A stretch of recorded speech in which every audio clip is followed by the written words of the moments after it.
ये है SARS-CoV-2। ये कोरोना वायरस के परिवार का एक वायरस है। इसका नाम इसकी सतह पर ताज जैसी कीलों को देखते हुए रखा गया है।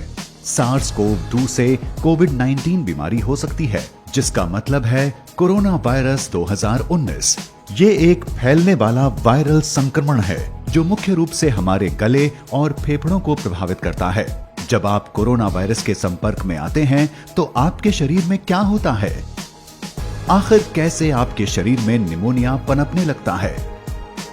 और अगर कोई टीका होता तो वो कैसे काम करता? सभी वायरसों की तरह कोरोना वायरस भी जीवित सेल यानी कोशिकाओं को संक्रमित कर अपनी संख्या बढ़ाते हैं। चलिए करीब से देखते हैं। वायरस के अंदर आनुवांशिक सामग्री या जेनेटिक मटेरियल होती है जिससे ये अपने जैसों की संख्या बढ़ा सकें। वायरस के एक इंसान से दूसरे इंसान के अंदर जाते वक्त प्रोटीन की एक ठोस परत इस जेनेटिक मटेरियल को सुरक्षित रखती है। एक बाहरी कवर होने से ये वायरस कोशिकाओं की झिल्ली यानी सेल मेम्ब्रेन को संक्रमित कर पाते हैं।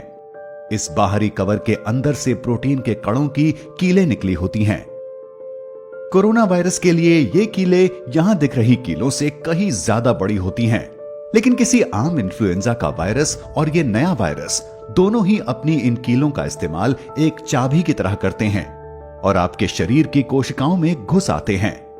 यहां ये शरीर को आंतरिक रूप से प्रभावित करते हुए नए वायरस को बनाने में लग जाते हैं। जब एक संक्रमित व्यक्ति बात करता है, खांसता है या छींकता है तो वायरस की छोटी बूंदें आपके मुंह या नाक से होते हुए आपके फेफड़ों में जा सकती हैं। एक बार आपके शरीर में आने पर यह वायरस आपके गले, नाक और फेफड़ों की कोशिकाओं के संपर्क में आ जाएगा। वायरस की सतह की एक कील आपकी स्वस्थ सेल मेम्ब्रेन में किसी ताले पर चाबी जैसा रोल अदा करेगी। इससे वायरस आपके सेल में घुस आएगा। एक आम फ्लू वायरस आपके सेल की बाहरी परत से एक कवच बनाकर आपके सेल के केंद्र या न्यूक्लियस में जाता है, जो कि सबसे अहम हिस्सा होता है। इसके बाद वायरल कवच और मेम्ब्रेन मिल जाते हैं और सेल के न्यूक्लियस में प्रवेश कर लेते हैं। वहीं दूसरी तरफ कोरोना वायरस को किसी होस्ट सेल के न्यूक्लियस में प्रवेश करने की जरूरत नहीं होती। ये सीधे होस्ट सेल के राइबोसोम नाम के हिस्सों तक जा सकते हैं। राइबोसोम वायरस की जेनेटिक सूचना का इस्तेमाल करते हुए वायरल प्रोटीन बनाते हैं, जैसे कि वायरस की सतह पर रहने वाले कील। इसके बाद सेल के अंदर मौजूद एक पैकेजिंग आकृति इन कीलों को वेसिकल्स में ले जाती है, जो कि सेल की बाहरी परत यानी मेम्ब्रेन से मिल जाते हैं। वो सभी हिस्से जिनकी जरूरत एक नया वायरस बनाने के लिए होती है, वो आपकी सेल मेम्ब्रेन के ठीक नीचे इकट्ठे हो जाते हैं। फिर एक नया वायरस सेल मेम्ब्रेन से अलग होते हुए जन्म लेने लगता है।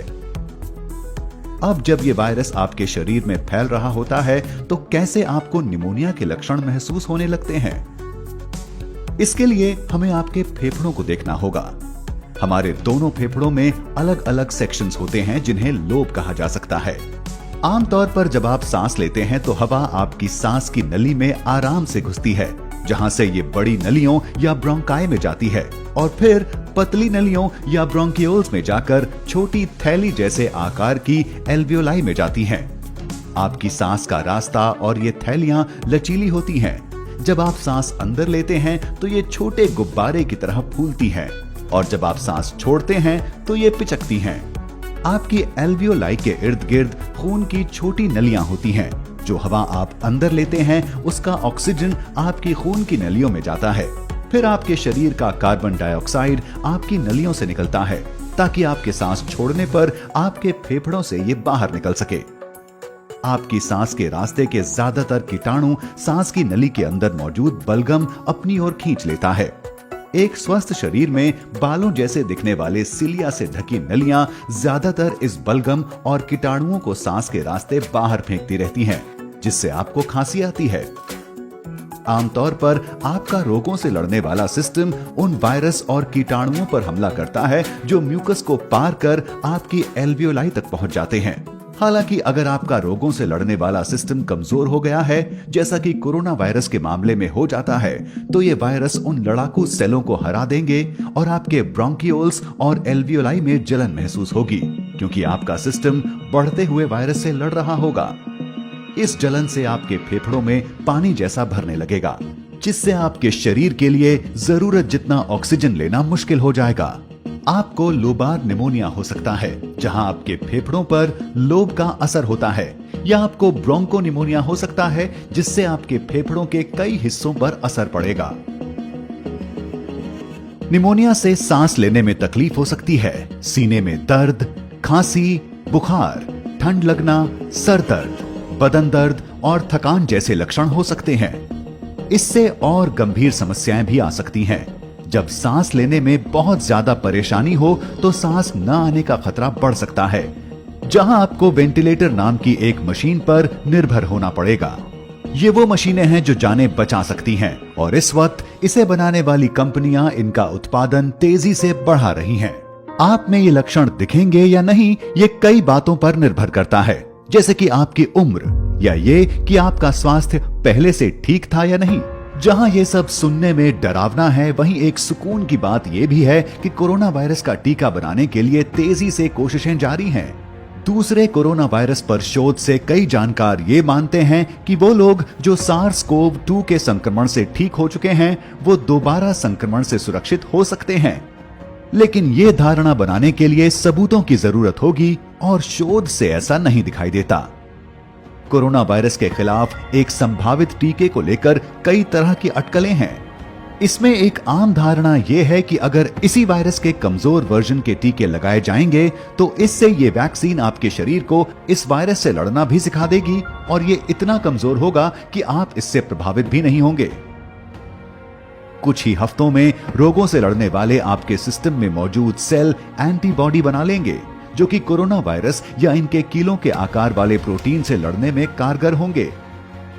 ये एंटीबॉडी वायरस से जुड़ जाएंगे और वायरस को आपके सेल से जुड़ने नहीं देंगे।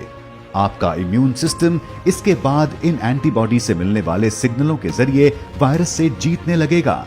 इसके बाद अगर आप असल वायरस से संक्रमित हो जाते हैं तो आपका शरीर इसे पहचान लेगा और इसे खत्म कर देगा। दूसरे शब्दों में, आपका इम्यून सिस्टम अब तैयार होगा। अब वैज्ञानिकों को जो वक्त लग रहा है वो इसके सबूत जुटाने में लग रहा है कि ये मुमकिन, सुरक्षित और कारगर होगा या नहीं। इस महामारी के दौर में टीके को बना पाना वक्त के खिलाफ एक दौड़ जैसा है। टीके के विकास की तरफ बढ़ते हर कदम में सालों नहीं तो महीनों का वक्त तो लग ही जाता है। एक इबोला के टीके ने 5 साल में तैयार होकर रिकॉर्ड तोड़े थे। आशा है कि कोरोना वायरस का टीका ये पिछला रिकॉर्ड तोड़ता हुआ 12 से 18 महीनों में तैयार हो जाएगा। इस सब में तो वक्त लगने वाला है, लेकिन अगर संभव हो तो आप घर में रहें और उन्हें बीमारी से दूर रखें जिन्हें खतरा ज्यादा है। और हाँ, कम से कम 20 सेकंड तक अपने हाथों को जितनी बार हो सके धो लिया करें। अगर आप 1 साल तक ऐसा नहीं करते तो क्या होगा? इसके लिए देखें एक और क्या हो अगर।